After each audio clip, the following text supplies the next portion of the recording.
I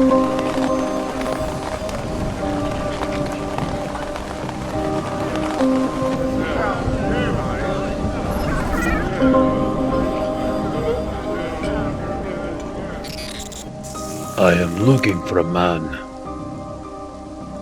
Goes by the name Dredgen Yor. Who's asking? You another wolf under the guise of a guardian? All you need to know is I'm the man with the last word.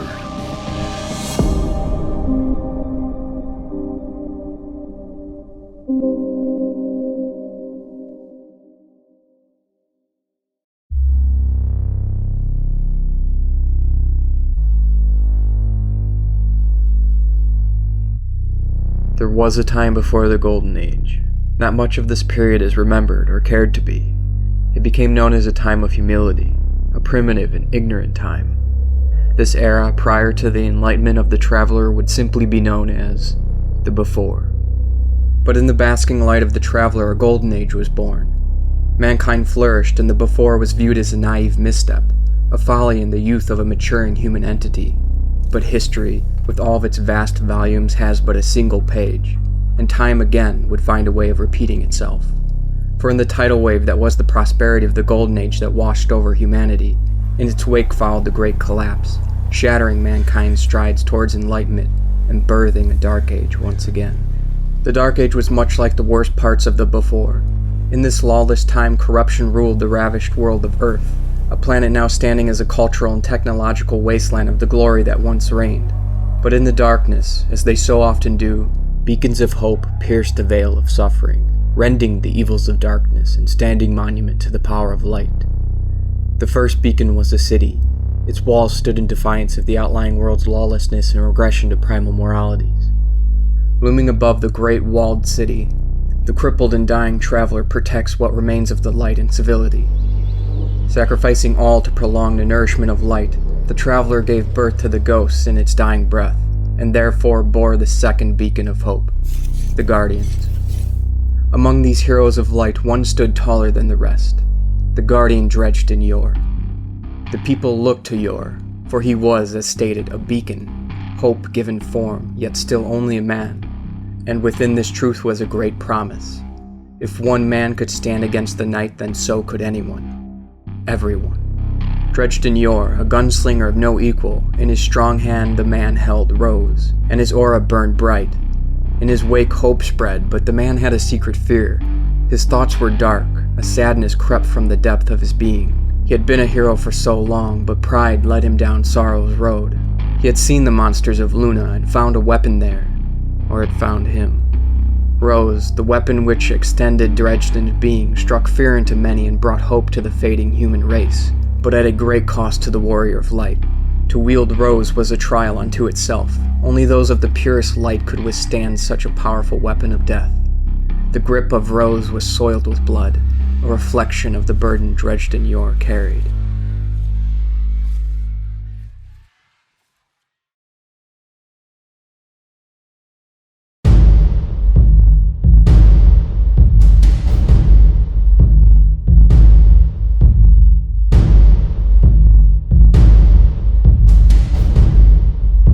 It's not known if Rose changed Dredgen, or if Dredgen's lust for power turned Rose. In the end, it is irrelevant. One way or the other, a darkness came to the surface, claiming its victim. Slowly the shadow's whisper became a voice, a dark call offering glories enough to make even the brightest light wander. Dredgen knew he was fading, yet he still yearned.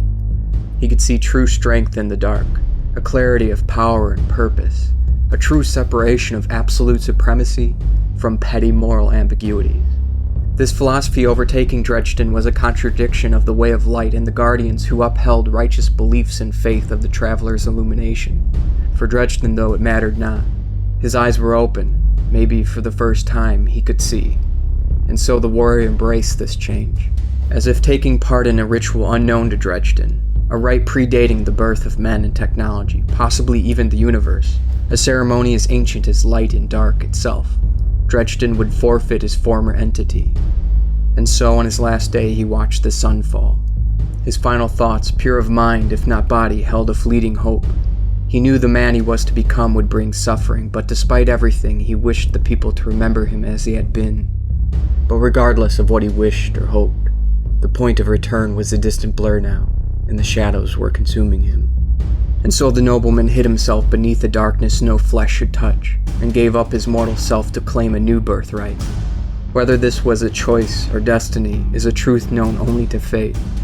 And in that cool evening air, as dusk was devoured by night, the nobleman ceased to exist. In his place another stood. Same meat, same bone, but so very different. In his first moments as a new being, he looked down at Rose and realized for the first time that it had no petals, only the jagged purpose of angry thorns. Dredgen, like Rose, appeared to be one thing, but in reality was a stark difference. The greatest forgery of hope or good, a facade of truth and justice shrouded over a true nature of darkness. For when the petals of Rose wilt, so does hope, and only thorn remains. Now, in the absence of light, Dredgen Yor and Rose have both withered away their beauty, becoming one and the same. A weapon of darkness.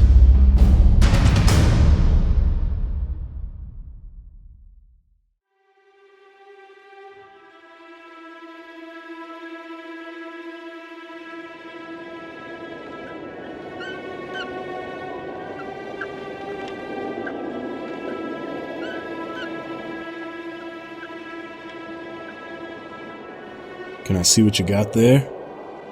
Your cannon. Can I see it? I know you, Not that I can say. and you want to hold my peace. Just that I never seen one like it. No, you haven't. Looks dangerous. Seems maybe that's the point. Suppose so. Can I see it? Not likely. Where'd you find it? You hearing me? You asked you a question. Didn't find it. Made it. Hell of a touch you got then. You a smith? I look like a smith. Looks can be deceiving. Got that right. They're a problem? Doesn't need to be. Glad we got that cleared up. Now about that piece. Been to Luna? Excuse me? The moon. You been. Nobody's been. That a truth. That's a fact. Funny you'd make that distinction. Truth is, you must think you're some kind of something special. With that attitude? The way you're talking, the way you're dismissing us like we're nothing? Like we ain't even here. Fact is, you ain't near as rock solid as you figure. Fact is, special's only special till it's not. The bones say otherwise. Speak straight. You say nobody. Bones say otherwise. What bones? All of them. What are you getting at? Too many to count. Ooh, we got a smart one here. Experienced more than smart. But experience has its advantages. Experience tell you to lip off to strangers just trying to make talk? Keep insisting, and maybe we will. Talk? Have words. Ain't that what we're doing? My conversations tend to be a bit louder. That a threat? A truth.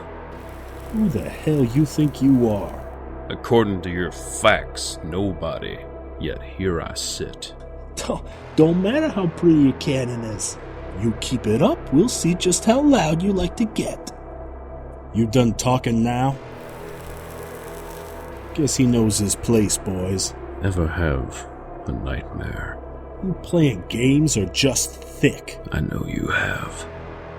This world can't help but. Thing is, I don't have nightmares. I give them. Oh, you goddamn cliche. The picture-perfect bandit. Hearing your voice, the things you're saying, the shade of a hard man you pretend to be. Ain't no shade.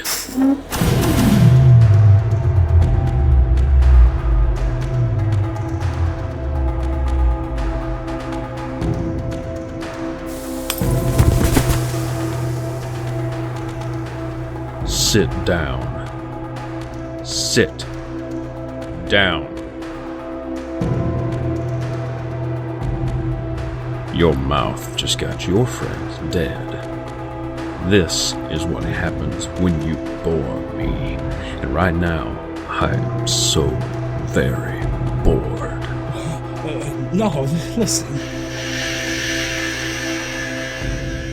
Men create walls, the inanimate representation of order imposed by men, forms not found in nature. But this was the wilds, more in tune with the chaos of the natural universe. Out here there are no laws, no men, no society, no protection. Let there also be no illusion. Out here, there are no walls. But you're one of them. You're a guardian, right? You're supposed to be one of the good ones. Supposed to be. Oh, maybe I am. Maybe this is what good looks like. Anymore, who can tell? You wanted to see my prize. No, Look at it. Whimpering won't stop what comes next. Look at it. Open your eyes. Not so many get such a clean view. The bone, you see it jagged like thorns. I used to think of it as a rose, focusing on its bloom, but the bloom is just a byproduct of its anger. You have nightmares. They live in the shadows. They've been watching. I thought, it's foolish, I know, but I thought I saw a way. That maybe we could win, maybe we could survive, but once you step into those shadows, it's so very hard to walk in the light. Or maybe I just wasn't strong enough.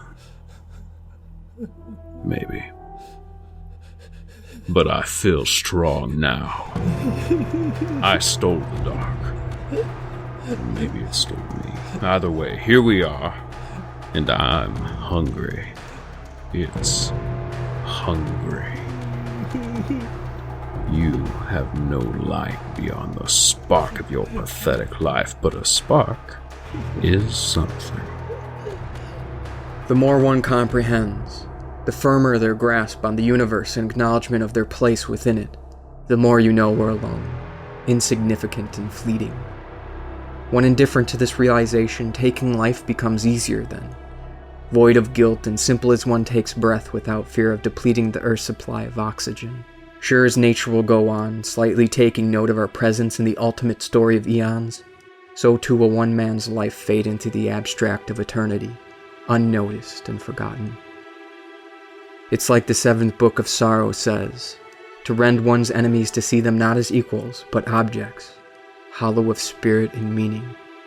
This is Dredgen Yor.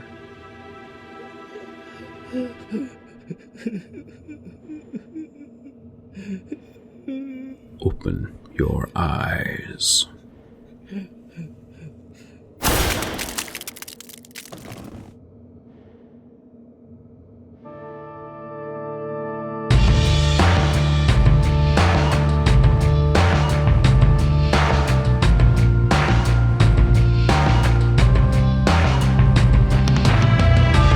Alright guys, I hope you enjoyed what's definitely the most ambitious video I've ever worked on. And if you could stick around for just a minute longer, I'd really appreciate it, if only to hear me out as to why videos like this don't come around as often as I'd like them to. First off, this video is a collaborative effort. It's a piece of original content that exists not just because of me, but because of people who are part of the community, just like you. This video, much like Without You, would have been impossible without these two individuals, an engaged couple, Scott O'Neill and Megan McCune.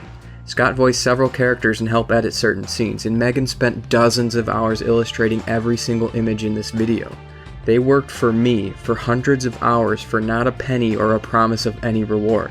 They did this out of the goodness of their heart, love for the game, and faith in the video. Now that's very admirable, but simply put, that's just not how the world works. Individuals deserve to be paid for their time and skills. That being said, I make just enough to get by on YouTube.